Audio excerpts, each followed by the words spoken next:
Alright, so Guys Night Crew just came out of the Sundance Film Festival film Dope. This movie stars, got that IMDb. Alright, this is going to be hard to pronounce, but Shameik Moore, who plays Malcolm, Tony Rivera, who plays Diggy, and then I can't. That's Diggy. That's Diggy. Diggy's the girl who's played by Kira Clemens. Can't pronounce this dude's name to save my life. But, and Tony Rivera, I believe that's how he pronounced his name. We'll put it in the description box as well. But movie stars this kid who's a senior in high school named Malcolm, who he is a complete nerd, hipster, loves 90s rap music, and like I love that. And I love the bit at the end where he's like, my favorite show is Game of Thrones. He always gets picked on and bullied and everything. And this movie actually, it transitions, like he goes to this party, and because of a mishap, he actually grabs the wrong bag, and because, well, not even the wrong bag, character of Dom puts kilos of Molly, I forget the amount itself, but in the bag along with a gun. They never tell us about. And because of this incident that happened, 4 or 5 blocks of it. 4 or 5 blocks of it.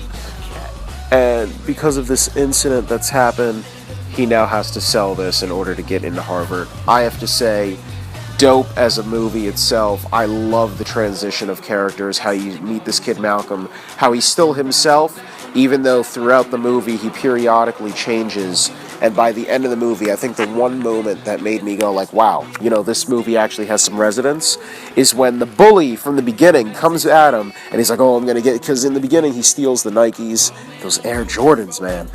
Can't fuck with a person's Jordan. No, don't ever fuck with a black man. We learned that in Do the Right Thing. You never touch the shoes. I'm Jordans. Cost him 4 or 5 Martin Lawrence room. But alright, he's not in this. Forrest Whitaker's in this. But yeah, he's hilarious. he gets to the end of the movie and he's like, oh, I'm going to come back for the other shoe. And he gets to this moment where after these life experiences that Malcolm's gone through, he holds a gun to him. He's like, just please give me the bag. And it's just that sign of resonance at top of the hat where it's just like, wow, I think we've learned something. And I love that transition. Dope is going to be a movie that's going to marinate throughout, like, generations. It's going to be, like, I love the way this film was structured. I love the vibe of it. The characters were well loved. I love the, like, cliche, like, dialogue that... The soundtrack was amazing. And by cliche, I don't mean, like, stereotypic movie cliche. I mean, like, cliche as in, like, these are things that you would hear in everyday life. And the knockoff Weird Al Yankovic that played the drug dealer, he was awesome. Overall, I love Dope. This is way better than Jurassic World, even though I'm giving it only a little bit higher than it. I enjoy Dope far more. Definitely my top 10 films of the year. I'm going to give Dope a 3.5 out of 4. Who would like to go next? Cadillac. All right, so I'm giving this movie a complete 4. Great ride. Had a great story. Kills. We miss you, man, but you missed out on a really good movie. This is definitely a rewatchable movie. I can see this movie becoming an instant classic. The critics were right. This movie was an all-around good movie. Had some laughs. Didn't know what was going to happen. Has some good suspense in there. It was really relatable, especially being a nerd myself. A lot of things were really relatable, and it was real. It was all real. Every moment was moment was real. It was things that can really happen. What was this in California? This was set in California, yeah. Inglewood. And this is where you see Blood, Crips, basically in that Compton area. Yeah, Bloods were real heavy in this movie. Yeah, that's mainly where all the Bloods usually are. Inglewood at that time. And it's like, I like that the movie is great because you both thought it was a damn period piece. Yeah, when walking into this movie, I have to say, I thought honestly we thought it was an 80s movie. I looked at his hairdo, I'm like, oh, okay, and then I saw like the way that 90s movie. And the way that they market the movie, I was like, oh, the title of the movie and the way that. But once you start seeing the technology and electronics, you realize this is not an 80s or a 90s movie. This is modern. No, I knew when his one friend said like I almost got wet to Justin Bieber. Like, I was this is a modern movie. It's modern. You should have known as soon as he put an iPhone on the kitchen table talking to his mama. That part. I was like, I've been knowing what this movie was. I've been waiting for this movie. It's like I was more anticipated for this movie than I was Jurassic World. That's understandable. Yeah, because I've seen like all the stuff everyone's been talking about. I've been seeing all the reviews and everything. I was like, everyone's saying, "Oh, the soundtrack's great. Oh, it's a great movie." And it's like, usually when I see movies that Forrest Whitaker either produces, movies when like Forrest Whitaker produces, like they're usually actually really good. Like the last movie I saw that Forrest Whitaker actually produced was Fruitvale Station. That was a great black movie and everything else. So I was like, when I came into this movie, it's like, I know this movie's gonna be good. I just want to see how good it is. And it kept getting better. Yeah. And it was hilarious. So. From between the girl, like the girl down the street, Zoe Kravitz and everything. Oh my gosh, she was beautiful. That ass, man. Yes.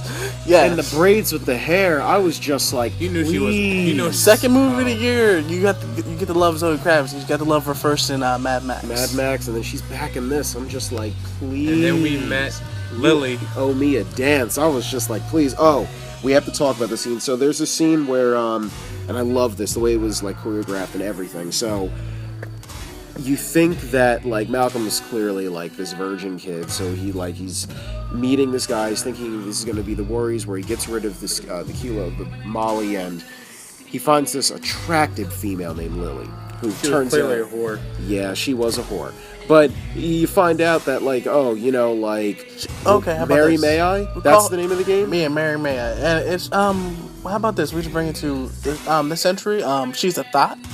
Okay, yeah. She's a That's thought. pretty much, all right.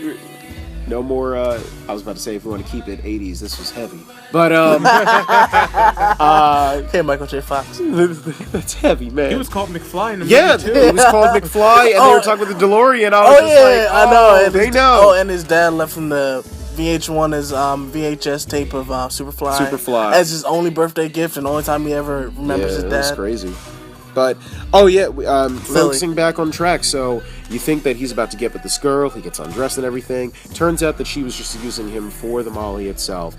She completely gets, just trashed in the bathroom and then drives him to it's just, the scenario, you guys have to check it out. I will just leave it at that, because dope should be experience. You should go into this movie not expecting anything. Right. And walk out feeling like, wow, you can do anything. And by the end, when you feel kind of inspired and good about yourself. Like the Lily background thing, I was like shocked with that. I was like, so that's where that came from. That's why she's like that. And another I was like, you found out why Lily's addicted to Molly, or like she likes Molly so much, and why she's a thought. And I love when they did the pieces where there'd be certain things that because if you notice that in the middle of the movie, they actually show you the end of the movie.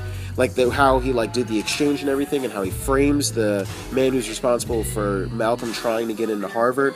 And as I'm gotta say, primarily the Guys Night crew is African American. I will say that Dope made me feel like, wow, you know what? This is kind of inspiring to me. I was like, you know what? I feel like Dope should be the platform of what Guys Night should be, man. There we go. We're gonna get an acceptance letter to Harvard. We love your work, so here. Yeah, go back to school. Yeah. Hold up. Can you build IMDb real quick? I want to get the director's name, because this movie is perfect because it's a cinematic. Forrest Whitaker produced it, so we know that. Yeah, and Pharrell did the music. Amazing soundtrack. I have to copy this as soon as it's online. But also, who's the director? It's Rick something. I know he's African. But this movie itself is a cinematic universe. Yes, because cinematic universe. Yes, because there's all his movies together are all connected. Because the security guard in this movie is a character from another movie. Rick from A lot of these people have names that nobody can pronounce. He's African. He wrote and directed this movie. But he's we'll have his name in the description. Yeah, but his movie he did The Woods in the 90s with it had Taye Diggs and it had Omar Epps. Both of them were in that movie. Coming of age story about being in Inglewood, California, and everything, three best friends and one's getting married finally after all this time. The same character's brother is Stacy, the security guard. The one he kept running to every single time, always checking, was like, oh, he ain't got no drugs in there, he's a geek, he ain't got nothing like that. He's connected to this movie, and he's connected to that movie. And everything, that whole way of how they maneuvered everything with the bit exchange and how they like did it in the school itself and the chemistry lab. The cops How he dodged everything was just played out so slick and clever, and the writing was just. I still want to know what happened to what's the name. What, the blood member? Or? No, the Harvard guy? Or? No, not him. The Harvard guy's son. Oh, yeah, he got shot. He fucking Plexicoed his ass. Yo, I'm about to get a bologna sandwich in honor of this movie. Like, yeah. With cheese on it? This film, sorry, with cheese. Yo, you think I want a bologna? That was like one of the best lines. Are we talking about the same sandwich? Because if I get cheese on my sandwich, I'm about to fuck up. What did Diggy say about being George Bush? Okay, that's the line of the whole entire movie. Yes. So, the knockoff Weird Al Yankovic, who's also the drug dealer, you'll see when you watch Dope, he has this, he can't say the N-word, okay?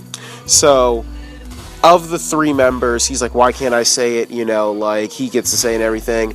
And then Malcolm's character and his other friend, like, they're like, oh, I don't care. And Diggy's like, oh, you know, like, I take offense to it and everything. He's like, and then he's like, oh, you're outvoted. He's like, she's the greatest lesbian ever. Yeah, she was like, fuck outvoted. I'm George Bush. I'm just like, oh my goodness. I think that. Like, I don't care what the votes say. I don't care what the vote says. I'm George Bush. I'm George W. Bush. I'm just like, yes. I was like, yes. She I would love greatness. that. I would love to have That's her about to be like the line of the year right there. I'm mad her TV show got kids. Yeah. But overall, Rashawn, what would you give it? 4. This is a 4 out of 4. 4 out of 4? Really, if I could, I would give it a 5 out of 4. Yeah, you can't be making like an over the limit. I've only done that to certain movies. Yep, this but is a movie I can do it for. Overall, the Guys Night score for Dope is a 4 out of 4 with the average. Which is rarity. Yeah, that's rare, like really rare. Until, let's see what happens when Force Awakens comes out. We'll see. But that concludes this podcast. And remember, our shirts are available now. We are taking orders, so please message us either on Facebook, Instagram, or Twitter, or our YouTube page. Subscribe to us, and remember the shirts are $15. If you subscribe to 2 of them, it gets knocked down to $13, and then if you subscribe to all 3, it is $11. So that concludes this podcast. So until next time, this has been Jared Avery, Cadillac, Rashawn, and a shout out to Keels. Remember, we do what we do for the sake of the podcast. Until next time, we're out.